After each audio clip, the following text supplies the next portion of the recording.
नमस्कार, मैं हूं सौरभ शर्मा। अभी प्रधानमंत्री मोदी ने कच्छ में किसानों से सीधे बात की। नरेंद्र मोदी ने विपक्ष पर जोरदार हमला बोला और कहा कि विपक्ष किसानों के कंधे पर रखकर बंदूक चला रहा है। प्रधानमंत्री मोदी ने कहा कि विपक्ष के लोग किसानों को भ्रमित कर रहे हैं, कृषि कानून को लेकर डरा रहे हैं। प्रधानमंत्री के भाषण के आखिरी 5 मिनट दिल्ली बॉर्डर पर आंदोलन कर रहे किसानों को जरूर सुनने चाहिए, सुनकर उनका भ्रम भी खत्म हो जाएगा। क्योंकि आजकल दिल्ली के आसपास किसानों को भ्रमित करने की बड़ी साजिश चल रही है। उन्हें डराया जा रहा है कि नए कृषि सुधारों के बाद किसानों की जमीन पर दूसरे कब्जा कर लेंगे। भाइयों बहनों, मैं आपसे जानता हूं, क्या कोई डेयरी वाला आपसे दूध लेने का कॉन्ट्रैक्ट करता है तो आपकी गाय भैंस ले जाता है क्या? कोई फल सब्जी खरीदने का उद्यम करता है तो क्या आपकी जमीन ले जाता है? क्या आपके प्रॉपर्टी उठा के ले जाता है क्या? साथियों, हमारे देश में डेयरी उद्योग का योगदान कृषि अर्थव्यवस्था के कुल मूल्य में 25% से भी ज्यादा है। ये योगदान करीब करीब 8 लाख करोड़ रुपए होता है। दूध उत्पादन का कुल मूल्य अनाज और दाल के कुल मूल्य से भी ज्यादा होता है। इस व्यवस्था में पशुपालकों को आजादी मिली हुई है। आज देश पूछ रहा है कि ऐसी ही आजादी अनाज और दाल पैदा करने वाले छोटे और सीमांत किसानों को क्यों नहीं मिलनी चाहिए? साथियों, हाल में हुए कृषि सुधारों की मांग बरसों से की जा रही थी। अनेक किसान संगठन भी पहले ही मांग करते थे कि अनाज को कहीं पर भी बेचने का विकल्प दिया जाए। आज जो लोग विपक्ष में बैठकर किसानों को भ्रमित कर रहे हैं, वो भी अपनी सरकार के समय इन कृषि सुधारों के समर्थन में थे, लेकिन अपनी सरकार के रहते वो निर्णय नहीं ले पाए, किसानों को झूठे दिलासे देते रहे।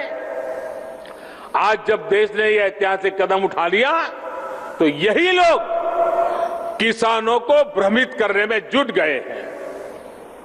मैं अपने किसान भाई बहनों से फिर एक बार कह रहा हूं, बार बार दोहराता हूं कि उनकी हर शंका के समाधान के लिए सरकार 24 घंटे तैयार है। किसानों का हित पहले दिन से हमारी सरकार की सर्वोच्च प्राथमिकताओं में से एक रहा है। खेती पर किसानों का खर्च कम हो, उन्हें नए नए विकल्प मिले, उनकी आय बढ़े, किसानों की मुश्किलें कम हो, इसके लिए हमने निरंतर काम किया है। मुझे विश्वास है हमारी सरकार की ईमानदार नीयत, हमारी सरकार के ईमानदार प्रयास और जिसको करीब करीब पूरे देश ने आशीर्वाद दिए हैं, देश के हर कोने के किसानों ने आशीर्वाद दिए हैं। मुझे विश्वास है कि किसानों के आशीर्वाद की ये ताकत, देश भर के किसानों के आशीर्वाद की ताकत, जो भ्रम फैलाने वाले लोग हैं, जो राजनीति करने पर तुले हुए लोग हैं, जो किसानों के कंधे पर बंदूकें फोड़ रहे हैं, देश के सारे जागरूक किसान उनको भी परास्त करके रहेंगे। प्रधानमंत्री मोदी ने आज कच्छ को 3 तोहफे भी दिए। उन्होंने कच्छ में एक डीसैलिनाइजेशन प्लांट, सोलर पार्क और मिल्क प्रोसेसिंग प्लांट का उद्घाटन किया। कच्छ में बन रहा सोलर प्लांट सिंगापुर और बहरीन जैसे देशों से भी बड़ा है। साथियों, आज कच्छ में भी नई ऊर्जा का संचार हो रहा है।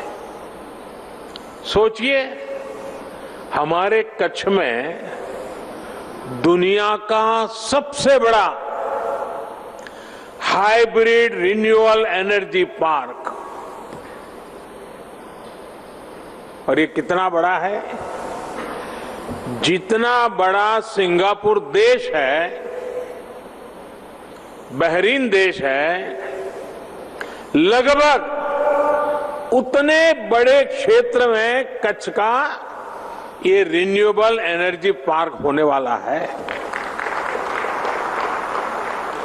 अब आपको अंदाज आता होगा कि कितना विशाल होने वाला है। 70,000 हेक्टेयर, यानी भारत के बड़े बड़े शहरों से भी बड़ा ये कच्छ का रिन्यूएबल एनर्जी पार्क।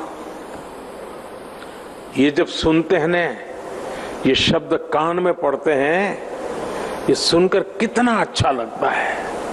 लगता है कि नहीं लगता है कच्छ वालों को? मन कितना गर्व से भर जाता है। साथियों, आज कच्छ ने न्यू एज टेक्नोलॉजी और न्यू एज इकोनॉमी दोनों ही दिशा में बहुत बड़ा कदम उठाया है।